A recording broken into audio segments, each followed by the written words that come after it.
All right, everybody. Welcome to a new journey, which is really just a continuation of an old journey because we're starting the book of Exodus. I know a little while ago we went through the book of Genesis together and it was great. I feel like I learned a lot. I hope you guys learned a lot. But for today, we're starting with Exodus. And the reason I say it's just a continuation of the journey is because the first word in Hebrew in the book of Exodus is not these like it is in our Bible, but it's wah.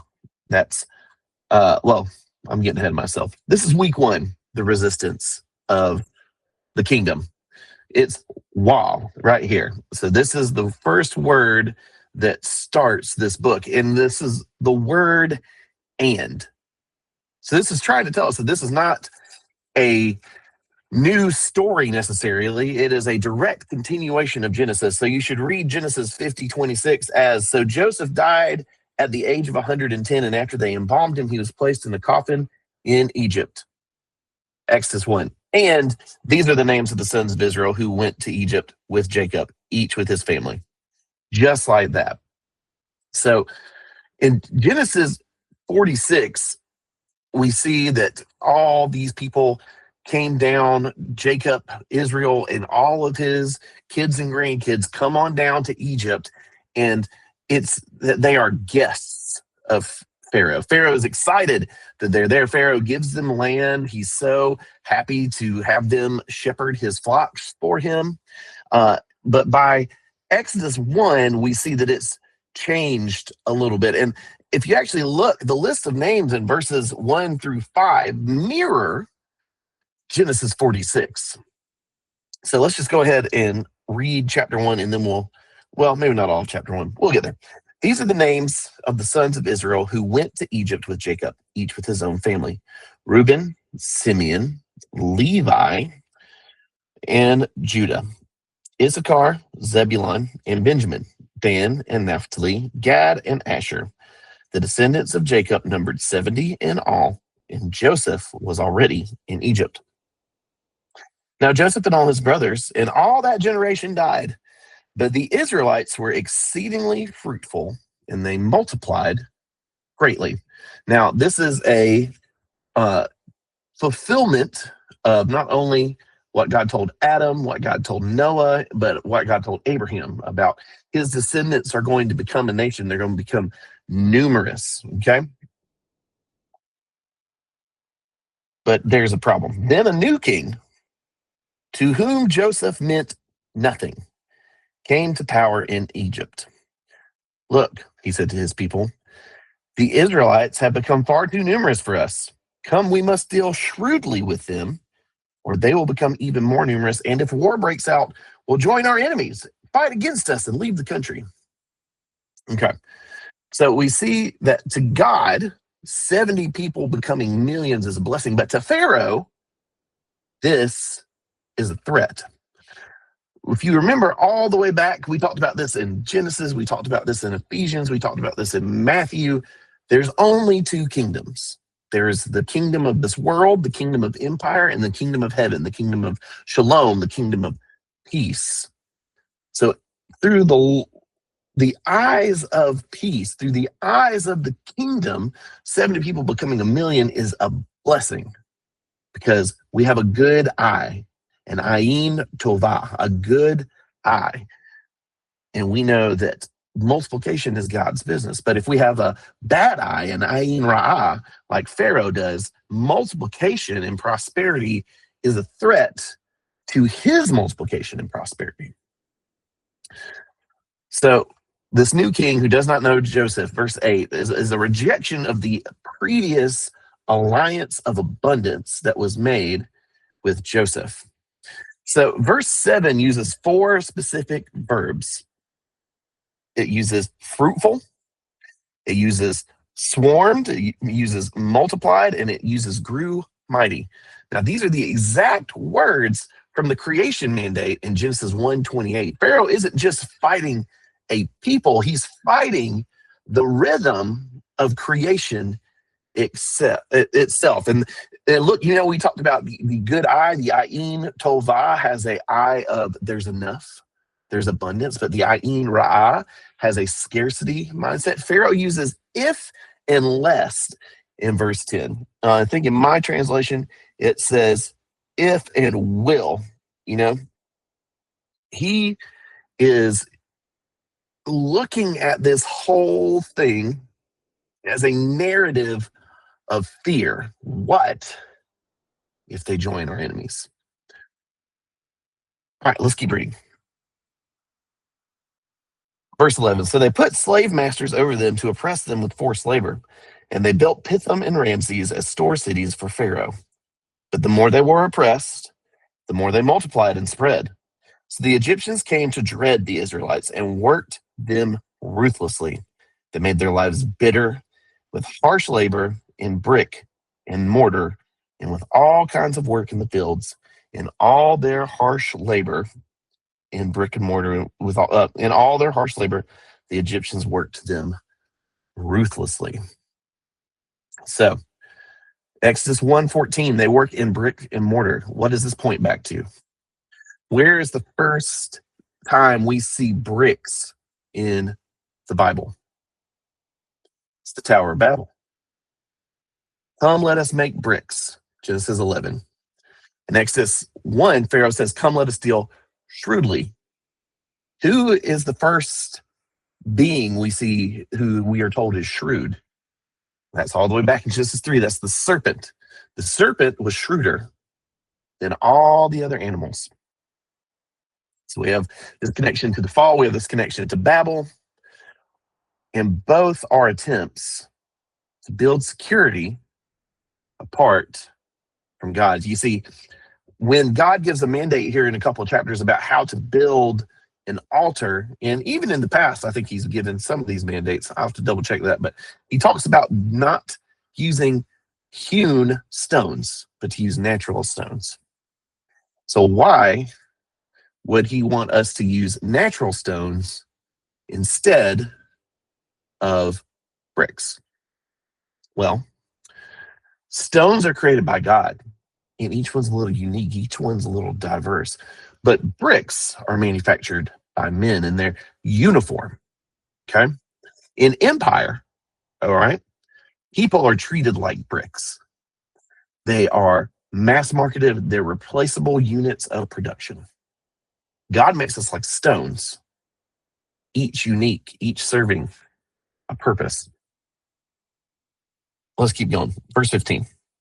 The king of Egypt said to the Hebrew midwives, whose names were Shiphrah and Puah, when you are helping the Hebrew women during childbirth on the delivery stool, if you see that the baby is a boy, kill him. But if it is a girl, let her live. The midwives, however, feared God and did not do what the king of Egypt had told them to do. They let the boys live. Then the king of Egypt summoned the midwives and asked them, why have you done this? Why have you let the boys live? The midwives answered, Pharaoh, Hebrew women are not like Egyptian women. They are vigorous and give birth before the midwife arrives. So God was kind to the midwives, and the people increased and became even more numerous. And because the midwives feared God, he gave them families of their own. Then Pharaoh gave this order to all his people. Every Hebrew boy that is born, you must throw into the Nile, but every girl let live. So what do we see here? Now, we see that we've already linked Pharaoh to the shrewd serpent in the garden. So the irony here is that this shrewd serpent of Pharaoh, this powerful king, is being outsmarted by these lowly midwives, right? Shiphrah and Puah. The midwives tell Pharaoh that the Hebrew women are cheot, which is lively. It's almost like an animalistic word. They use Pharaoh's own dehumanizing view of Hebrews against him to explain why they can't kill the babies. But they're not the only women that we're about to be introduced to. There's that verse. Sorry, should have seen that earlier. And let's talk about where the Hebrews are at real quick, because if you remember all the way back in Genesis, they're in the land of Goshen. So you can see Goshen right over there. And look just at the comparison here of all that green over there versus you see Sinai right here, you see Edom, you see Moab. All this is the wilderness, and up here it becomes the promised land. But look at this versus this. You see, over here in the kind of Nile Basin Delta, whatever you want to call it, is some of the most fertile farmland in the world. There's like something like 100 foot of fertile topsoil here. And so you can literally in this part of the world be in like chest high barley and then walk over a couple steps into the desert. So this is just think about this. Think about where they are and what they're being called to do as we keep on journeying through the story. But where we were at was talking about these 5 women that show up here. The midwives, Shiphrah and Puah. Moses' mother is who we're about to be introduced to. Chapter 2, verse 1. Now a man of the tribe of Levi married a Levite woman, and she became pregnant and gave birth to a son. When she saw that he was a fine child, she hid him for 3 months. Now this word fine, we found out during class, is actually tov, which is good, and not just good, but good that serves a purpose. But when she could, verse 3, hide him no longer, she got a papyrus basket for him and coated it with tar and pitch. When she placed the child in it and put it among the reeds along the bank of the Nile, his sister stood at a distance to see what would happen to him. When Pharaoh's daughter went down to the Nile to bathe, and her attendants were walking along the riverbank, she saw the basket among the reeds and sent her female slaves to get it. She opened it and saw the baby. He was crying, and she felt sorry for him. This is one of the Hebrew babies, she said. Then his sister asked Pharaoh's daughter, shall I go and get one of the Hebrew women to nurse the baby for you? Yes, go, she answered. So the girl went and got the baby's mother. Pharaoh's daughter said to her, take this baby and nurse him for me, and I will pay you. So the woman took the baby and nursed him. When the child grew older, she took him to Pharaoh's daughter, and he became her son. She named him Moses, saying, I drew him out of the water. So we have these midwives, Shiphrah and Puah. We have Moses' mother, Jochebed, who hides the child, refusing to concede the death decree. And then we have Miriam, his sister, who uses wisdom and proximity to protect the seed. She's also acting shrewdly. And then in the ultimate irony, we have Pharaoh's own daughter who saves Moses and begins to fund the revolution that will take down this kingdom. So let's look a little more deeply at some of the things that we see here. Mostly, let's look at the idea that when she could hide him no longer, in verse 3, she got a papyrus basket for him and coated it with tar and pitch. Now, what does this remind us of? Well, that word basket is tabah, which is the same word used for Noah's ark. And they even covered it in pitch and tar, which is the exact same waterproofing used by Noah in Genesis 6:14. So just as the ark saved humanity from the flood, this tabah saves the deliverer from the flood of Egypt, the Nile. Let's keep going. Verse 11. One day after Moses had grown up, he went out to where his own people were and watched them at their hard labor. He saw an Egyptian beating a Hebrew, one of his own people. Looking this way and that, and seeing no one, he killed the Egyptian and hid him in the sand.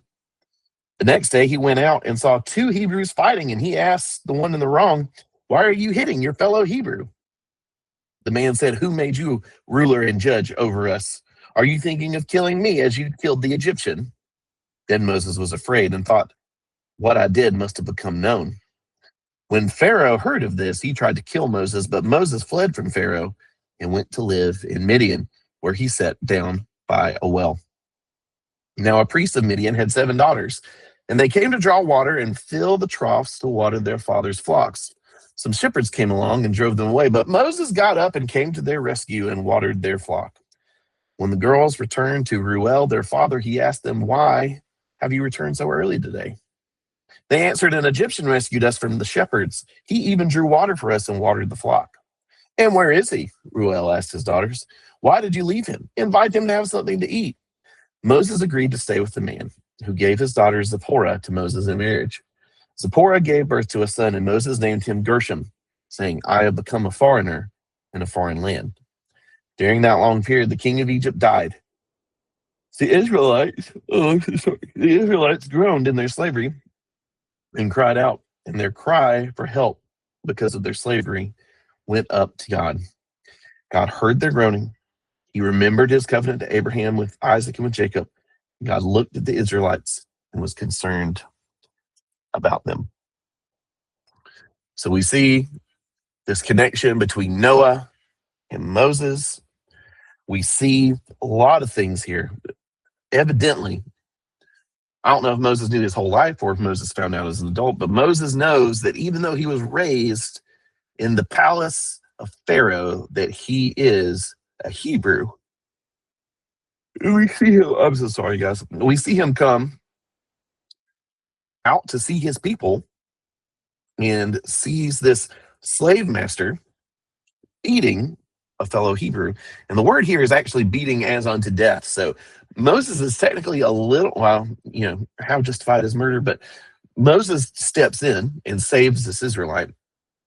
You see, even now, Moses knows somewhere deep down inside of him that he's called to free these people, but he's going about it the wrong way. He's using empire's messes, empire's tools, Pharaoh's tools to try and correct the problem. And then Moses hides the Egyptian body in the sand.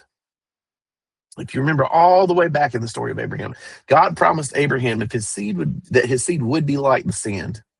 So Moses tried to bury his problems in the promise itself. It fails because the promise cannot be built on murder, on empire.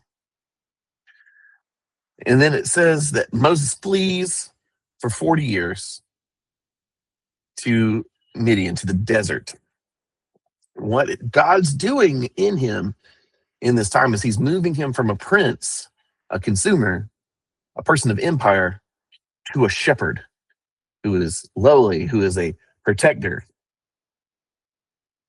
But let's circle in now one more time on a specific word. This is all the way down in chapter 2, verse 23. During that long period, the king of Egypt died. So we know that Pharaoh, who was Moses' stepdad, whatever you want to call it, adopted dad, is dead. So this would probably mean that Moses' half-brother or adopted brother is now Pharaoh. The Israelites groaned in their slavery and cried out, and their cry for help because of their slavery went up to God. Now, this word that we see here is Zedekah. Zedekah, okay? And Zedekah is the legal term for a shriek in a courtroom, a call for justice. The last time this was used was for the cry coming out of Sodom in Genesis 18:20. The point is, Egypt has become the new Sodom, a place of systemic injustice that demands God's judgment. And we see that when this cry reaches God, that he responds in 4 ways. He hears their groaning, and he remembers his covenant, and then he looks on the Israelites, and he is concerned about them.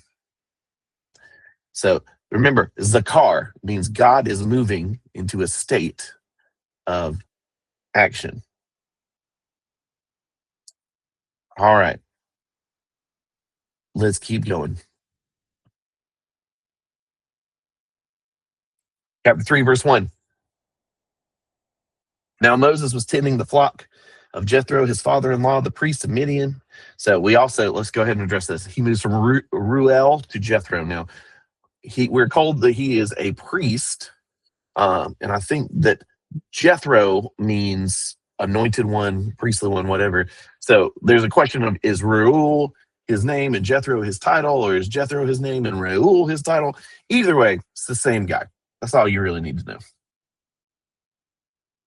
And he led the flock to the far side of the wilderness and came to Horeb, the mountain of God.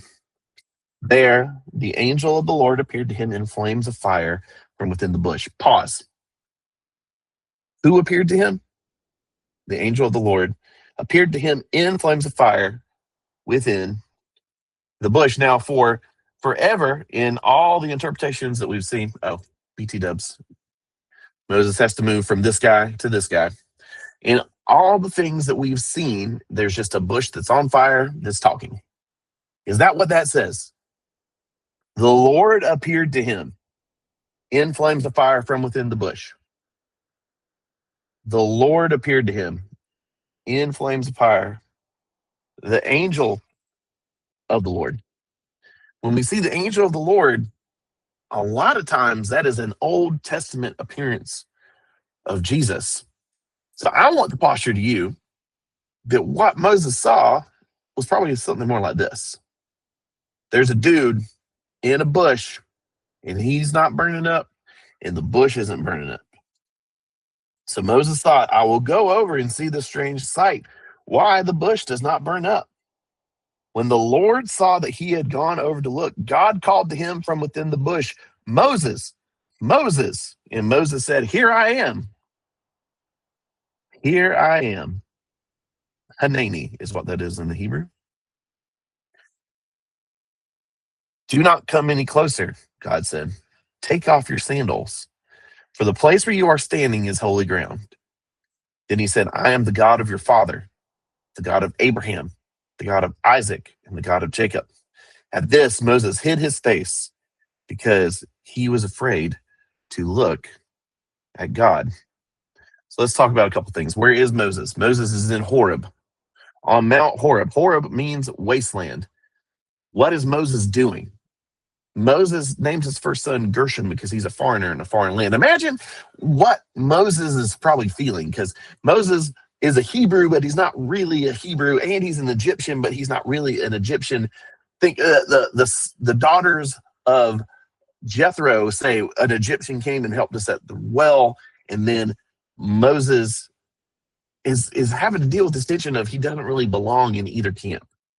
He can't really identify with the Hebrews because he's never been enslaved like they are, and he can't really identify with the Egyptians because he's never really been an Egyptian. And here he is in the wasteland, wandering around, thinking that all the things that he thought he would be doing are done. God meets Moses in his failure. God meets Moses when Moses probably thinks that his life is just going to be like this forever. And the Hebrew word for bush here is Sinah. This word is linguistically related to the thorns and thistles of the curse in Genesis 3. So God is appearing in a thorn bush, the very symbol of the curse and the wasteland of the fall. And he's showing Moses that he is present even in the midst of the thorns and thistles, even in the midst of the wasteland, even in the desert of suffering and failure.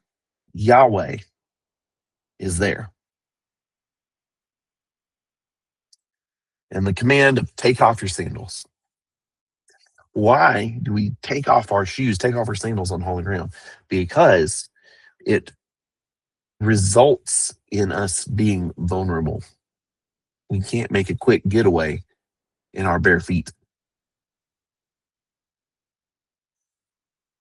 All right, let's keep going. Chapter 3, verse 7. The Lord said, I have indeed seen the misery of my people in Egypt. I have heard them crying out because of their slave drivers, and I am concerned about their suffering. So I have come down to rescue them from the hand of the Egyptians and to bring them up out of the land into a good and spacious land, a land flowing with milk and honey, the home of the Canaanites, Hittites, Amorites, Perizzites, Hivites, and Jebusites. And now the cry of the Israelites has reached me, and I have seen the way the Egyptians are oppressing them. So now go. I am sending you to Pharaoh to bring my people, the Israelites, out of Egypt. And Moses says, yeah, God, let's go. I'm your guy. No. He says, who am I that I should go to Pharaoh and bring the Israelites out of Egypt? And God said, I will be with you. And this will be the sign to you that it is I who have sent you. When you have brought the people out of Egypt, you will worship God on this mountain. Moses said to God, suppose I go to the Israelites and say to them, the God of your fathers has sent me to you. And they ask, what is his name? Then what shall I tell them? God said to Moses, I am who I am. This is what you are to say to the Israelites. I am has sent me to you. God also said to Moses, say to the Israelites, the Lord, the God of your fathers, the God of Abraham, the God of Isaac, and the God of Jacob has sent me to you. This is my name forever, the name you shall call me from generation to generation.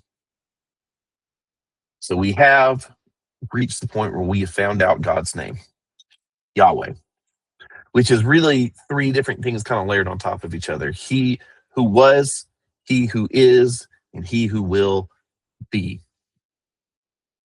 You see, in Moses' Egyptian mindset, in the world that he grew up in, to know a God's name is to have a handle on their power. But the answer is Aa, Asher, Aa. I am who I am, or I will be who I will be. The name Yahweh is related to the Hebrew verb to be. This name suggests that God is existent and purposefully present. He is not a local Egyptian deity of the Nile or the sun. He is the God of being and existence itself. In Genesis 3:13 and 32:9, God promised Jacob, I will be with you. Eye Emach. When God says his name is Eye, I will be, he isn't just giving a philosophical title. He is saying, I am the I will be with you God. His very name is a promise of companionship. Unlike the Egyptian gods who view humans as nothing, who don't really think about them, and humans just have to appease them to make sure that the rain falls and the crops grow and my wife gets pregnant and the sun rises and whatever else. This God, this Yahweh, this I am, who I was, I will be, this God of existence and creation wants to have a relationship and cares about the plight of these people. God identifies as the God of your fathers. He is tethering his identity to a relationship with people, not a place, not an element, not a monument, not a city, to a people. Let's keep going. Verse 16. Go assemble the elders of Israel and say to them, the Lord, the God of your fathers, the God of Abraham, Isaac, and Jacob appeared to me and said, I have watched over you and I've seen what has been done to you in Egypt. And I have promised to bring you up out of your misery in Egypt into the land of the Canaanites, Hittites, Amorites, Perizzites, Hivites, and Jebusites, a land flowing with milk and honey. The elders of Israel will listen to you. Then you and the elders are to go to the king of Egypt and say to him, the Lord, the God of the Hebrews, has met with us. Let us take a 3-day journey into the wilderness to offer sacrifices to the Lord our God. But I know that the king of Egypt will not let you go unless a mighty hand compels him. So I will stretch out my hand and strike the Egyptians with all the wonders that I will perform among them. After that, he will let you go. And I will make the Egyptians favorably disposed toward this people, so that when you leave, you will not go empty-handed. Every woman is to ask her neighbor and any woman living in her house for articles of silver and gold and for clothing, which you will put on your sons and daughters, and so you will plunder the Egyptians. All right. So let's look at a couple things right here.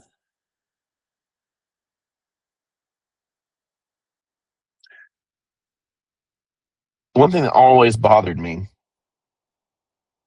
is this 3-day journey thing. God says, go tell this to the elders, and then go tell this to Pharaoh. And there's a difference. Go assemble the elders of Israel and say to them, the Lord, the God of your fathers, the God of Abraham, Isaac, and Jacob, appeared to me and said, I have watched over you and have seen that what has been done to you in Egypt. And I have promised to bring you up out of your misery in Egypt into the land of the Canaanites, Hittites, Amorites, Perizzites, Hivites, Jebusites, a land flowing with milk and honey. So what he tells Moses to tell the elders is, we're getting out of here. We're going to the promised land.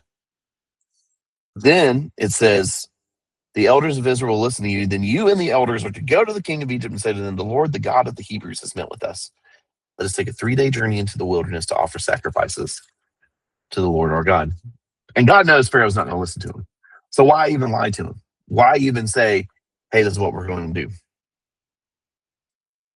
Well, it's in the text.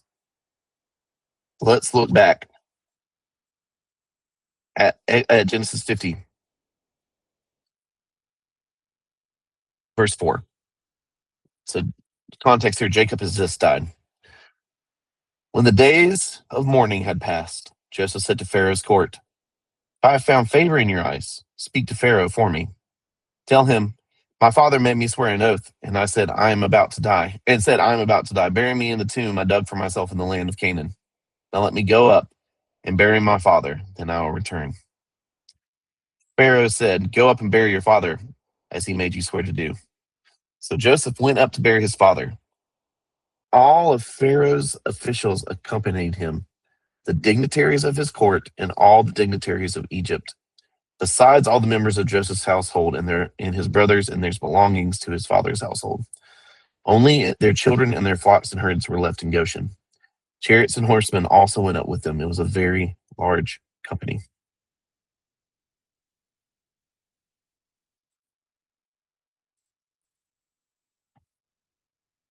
Joseph, all those years ago, asked Pharaoh if he could go to the promised land to bury his father.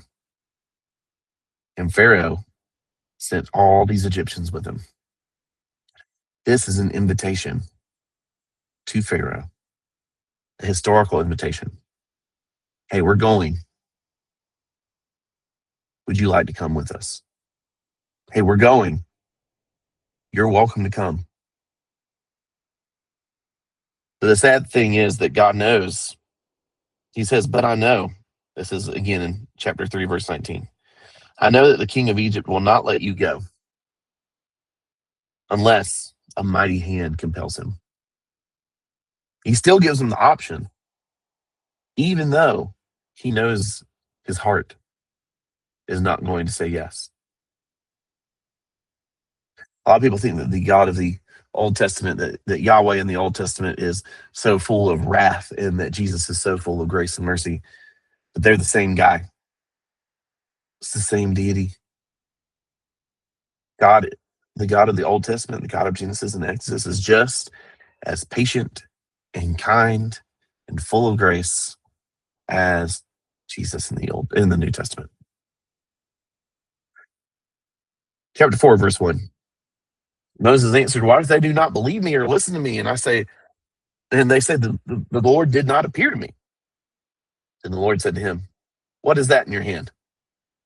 A staff, he replied. The Lord said, throw it on the ground. Moses threw it on the ground and it became a snake and he ran from it. And the Lord said to him, reach out your hand and take it by the tail.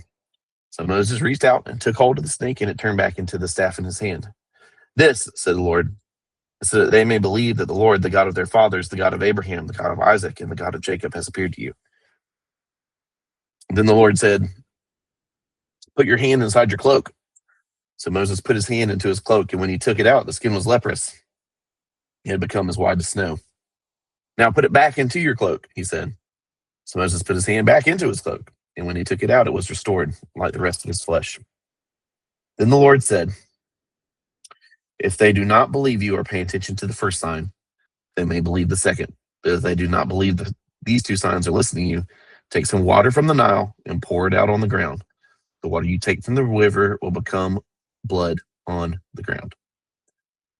Moses said to the Lord, pardon your servant, Lord. I've never been eloquent, neither in the past nor since you have spoken to your servant. I am slow of speech and tongue. The Lord said to him, who gave human beings their mouths? Who makes them deaf or mute? Who gives them sight or makes them blind? Is it not I, the Lord? Now go. I will help you speak and will teach you what to say. But Moses said, pardon your servant, Lord. Please send someone else. Then the Lord's anger burned against Moses, and he said, what about your brother, Aaron the Levite? I know he can speak well. He is already on his way to meet you, and he will be glad to see you. You shall speak to him and put words in his mouth. I will help both of you speak and will teach you what to do. He will speak to the people for you, and it will be as if he were your mouth and as if you were God to him. But take this staff in your hand so you can perform the signs with it. So we have this conversation between Moses and Yahweh. And we see a couple things. Number one, this is the first time God gets angry in the scripture, first recorded time. The Lord's anger burned against Moses. What else we got here? Moses claims he is heavy of mouth and heavy of tongue. This mirrors the heavy labor, the kabed of the bricks in chapter 1. Moses feels the heaviness of the empire has crushed his ability to speak. So let's dive in to this conversation between Moses and God, because Moses makes 5 excuses right here. The first one, who am I? Chapter 3, verse 11. He says, who am I that I should go to Pharaoh and bring the Israelites out of Egypt? And what does God answer? God doesn't answer his question. He doesn't say, well, you're Moses and you're whatever. He says, I will be with you. It doesn't matter who you are. What it matters is who I am, and I'm going with you. Second, what is your name? Who am I supposed to say? Chapter 3, verse 13. Suppose I go to the Israelites and say to them, the God of your fathers has sent me to you, and they ask me, what is his name? Then what shall I tell them? God said to Moses, I am who I am. We already talked about that. I will be. I'm the eternal, existent God. What if they don't believe me? Chapter 4, verse 1. What if they do not believe me and listen to me and say the Lord did not appear to him? And how does God answer him? What is that in your hand? Number 4, I am not eloquent. Chapter 4, verse 10. And God says, who made your mouth? Who made your tongue? Chapter 5, and then finally, the fifth excuse. Please send someone else. Moses is like, look, I've given you all my excuses. I just don't want to do it. Who am I? Moses doesn't know his identity. What's your name? Moses doesn't understand the authority that is going with him. What if they don't believe? His credibility. They don't know who I am. Why would they trust what I said? Eloquence, his ability. God, I don't have the ability to do this. And then his availability. Please send somebody else. All of these things are things that not only Moses is struggling with, but we struggle with. What is our identity? If it's anything other than child of God, then we've got it twisted. What about our authority? We have no idea the authority that God has given us. Our credibility. We think, well, I was just a sinner. Guess what? Everybody else is a sinner. What if they don't believe me? It's not your problem if they don't believe you. Your job is to go spread the good news. Our ability. God doesn't care about our ability. What he does care about out of all of these is our availability.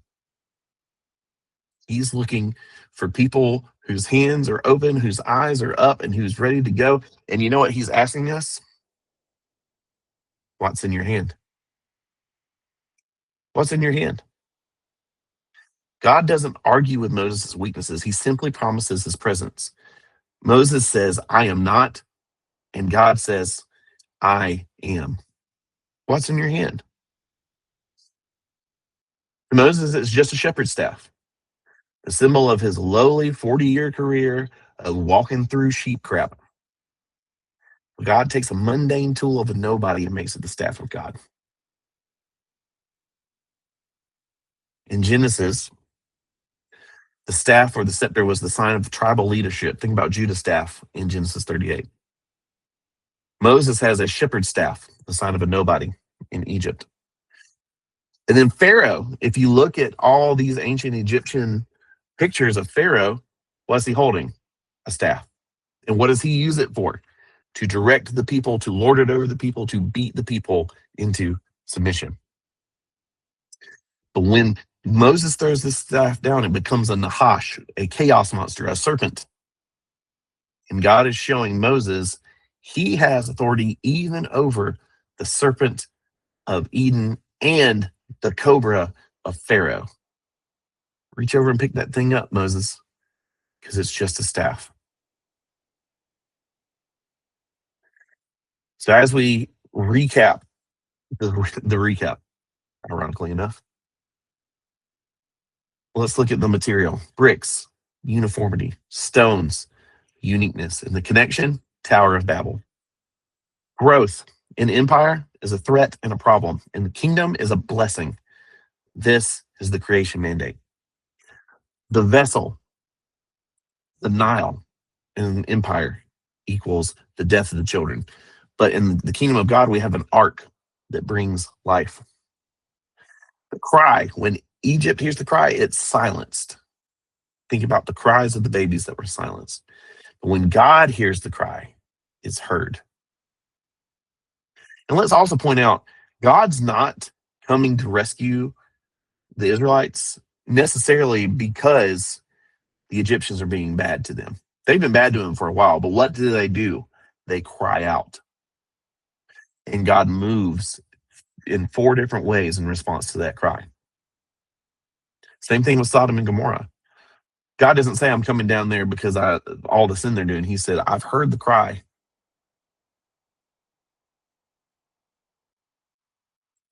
And let's focus in on 3 of these excuses of Moses. Who am I? God's response, I will be with you. This is about the sender, not the sent. I can't speak. God says, I made your mouth.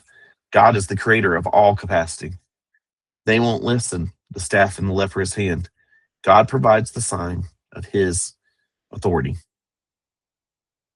So what's in your hand? What has God given you that you've been making excuses for that you can use to advance his kingdom today? That's where we're ending for this week. We will start next week in chapter 4, verse 18. And hopefully we will go all the way to 6:12. 4:18 to 6:12. That's the plan for next week. Hope this recap was useful for you. I'll send you a link to my notes and to the slideshow, and we will see you Tuesday at 6:30.